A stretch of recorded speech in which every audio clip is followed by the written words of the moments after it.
que tenemos una gestión que no está preparado para enfrentar los grandes retos que la educación necesita. Y por eso justamente nosotros estamos manifestando la necesidad de que dé un paso al costado el señor ministro y sus viceministros.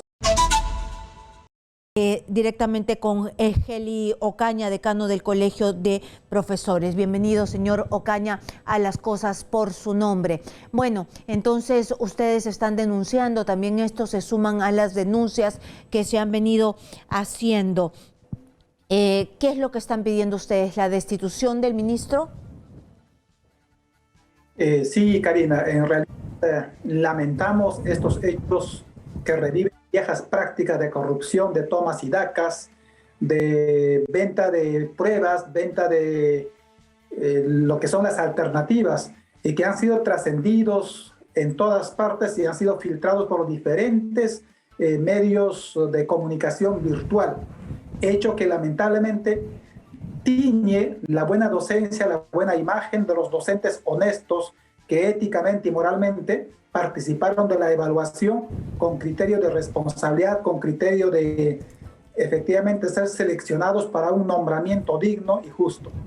Lamentamos que el Ministerio de Educación haya emitido un comunicado donde reconoce la filtración, pero sin embargo termina indicando que la evaluación fue hecha con todo el cuidado necesario, contradictorio realmente, que evidencia finalmente la improvisación, el bajo nivel de compromiso que tiene el ministerio con seleccionar los buenos docentes y además también nos demuestra en la práctica que tenemos una gestión que no está preparado para enfrentar los grandes retos que la educación necesita. Y por eso justamente nosotros estamos manifestando la necesidad de que dé un paso al costado el señor ministro y sus viceministros que han sido en pocos días atrás designados en estas responsabilidades que en buena cuenta resume la falta de experiencia, la falta de conocimiento de nuestra realidad nacional y además también su desidia porque no tuvieron la capacidad de controlar y acompañar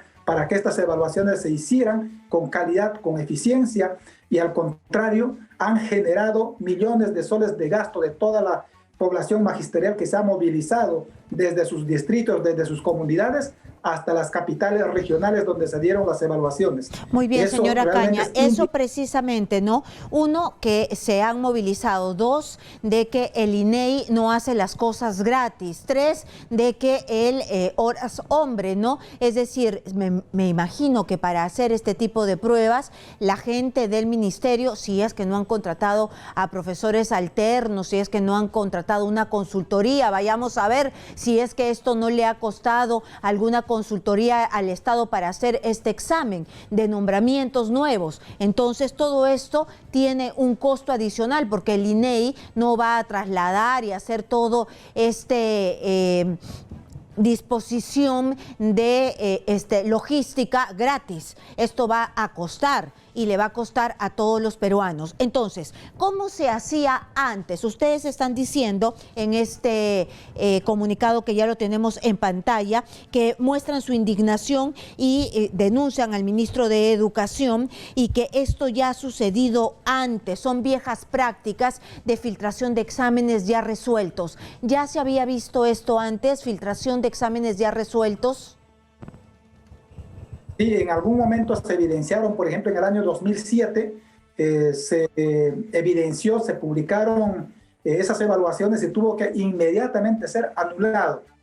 En vísperas de la evaluación, el día 19 de diciembre del 2007, fueron publicadas las pruebas de tal manera que el ministro de Educación en aquella oportunidad tuvo que anular ese concurso.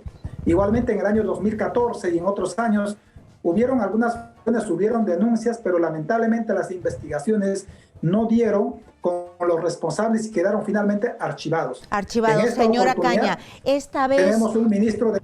Esta vez estas pruebas han dado vueltas vía redes sociales, ¿no? Esto se ha viralizado, es decir, ha sido incontenible. Antes, dígame usted, ¿quiénes estaban encargados de hacer los exámenes y evitar estas filtraciones? ¿Eran las universidades o quiénes eran quienes trasladaban el material? El Ministerio de Educación en su comunicado expresa que las pruebas fueron entregadas en una oportunidad adecuada al INEI a fin de garantizar su aplicación. Significa que ellos tienen antes de este examen, el 2019, el 2017, antes de este examen, ¿cómo se hacía, señor Ocaña? Igualmente, el Ministerio de Educación contrataba equipos o universidades para hacer dicho procedimiento. Obviamente, el Ministerio de Educación no se exime al contratar a una institución de la responsabilidad política y administrativa de estas pruebas. Sobre todo, también tienen que garantizar que la institución que implemente estas actividades tengan que garantizar la seguridad de la prueba. En esta oportunidad, el Ministerio tendría que demostrar desde dónde se filtró la evaluación. Claro, porque no se sabe. Por allí,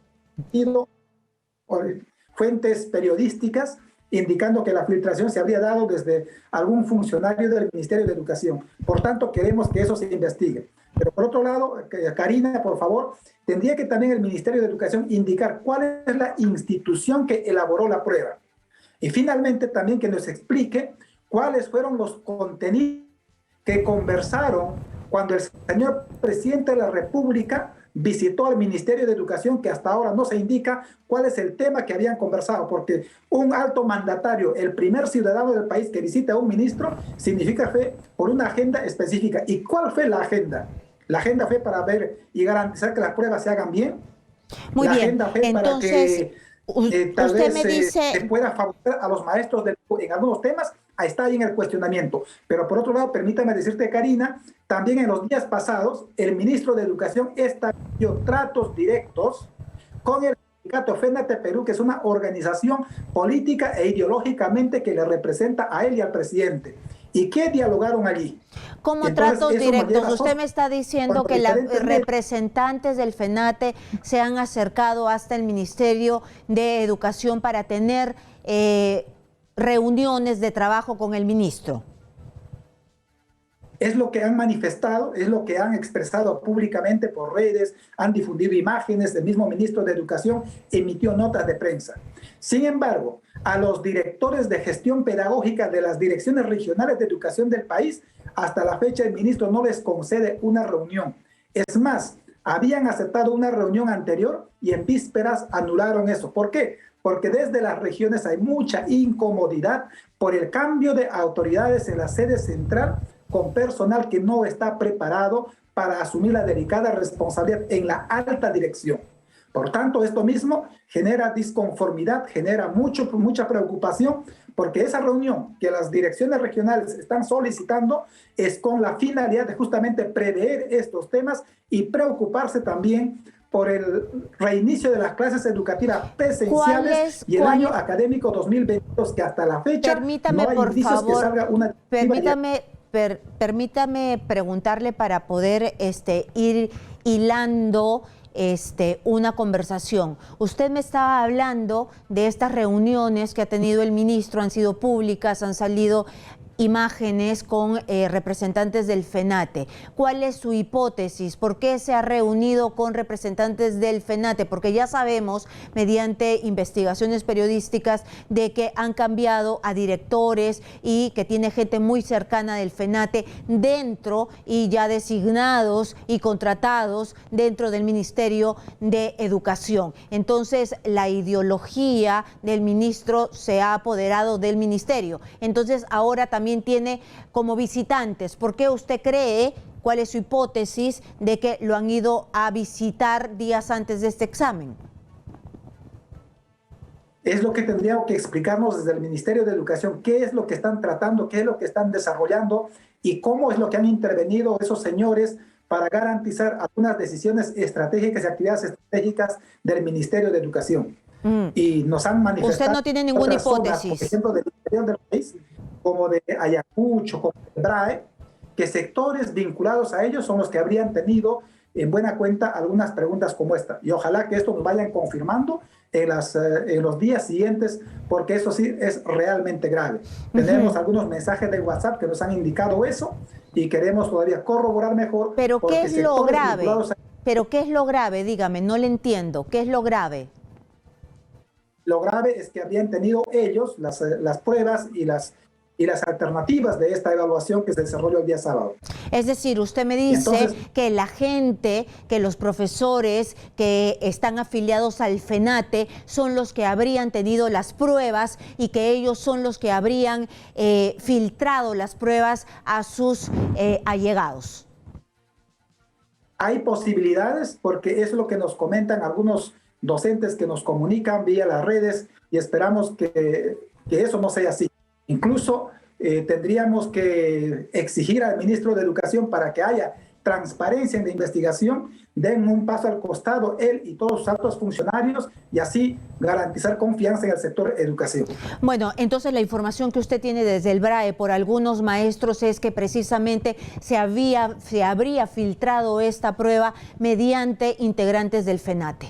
Entonces estas reuniones que han tenido han sido para elaborar la prueba, para tener este acercamiento, tener algún tipo de información de la prueba, y finalmente son los del FENATE los que han tenido las pruebas y la han filtrado a otros maestros. Tengo otra pregunta. Usted también habló del contenido y de la calidad, de lo que usted ha visto en las pruebas que ya se han hecho virales. ¿Las pruebas garantizan la calidad o son de baja calidad? ¿El contenido es bueno, el contenido es malo? En realidad el contenido está como para que el docente tenga el tiempo suficiente como para leer, hacer análisis, haga una reflexión referido a los temas diversos, y a partir de una pregunta se emita un ramillete de respuestas, ¿no? De 4 o 5 respuestas por cada lectura. Sin embargo, el tiempo que te lleva en la prueba para responder las preguntas es bastante. Nos decía un docente de Huaraz, por ejemplo, dentro del aula donde él participaron 15 docentes, pero un promedio de 4 o 5 salieron de la sala de la prueba en un promedio de 1 hora, cuando esta prueba requería más o menos un promedio de 4 horas, porque significa leer, analizar, dedicarse, mucha concentración. Y entonces eso mismo nos hace sospechar, por ejemplo, que habría personas que han estado o que tendrían las claves y con facilidad pudieron responder en tiempo récord sin ni siquiera haber leído las preguntas correspondientes. Por otro lado, también algunos especialistas, analistas nos han dicho, efectivamente las preguntas son bastante asequibles, son bastante posibles de ser respondidas de manera adecuada, pero que te lleva así tiempo para la lectura, para el análisis de la misma. Muy bien, entonces le trasladamos la pregunta que usted ha hecho desde aquí de Las Cosas por su nombre al ministro, si es que la gente del FENATE, de su sindicato, han tenido en sus manos este examen, y si él de alguna manera les ha facilitado el examen y así de repente ha sido filtrado. Eso es la hipótesis que maneja Heli Ocaña, que es el presidente del Colegio de Profesores del Perú. Muchísimas gracias por estar aquí, por su participación. Es información que él maneja y que se lo han dicho los profesores del Perú.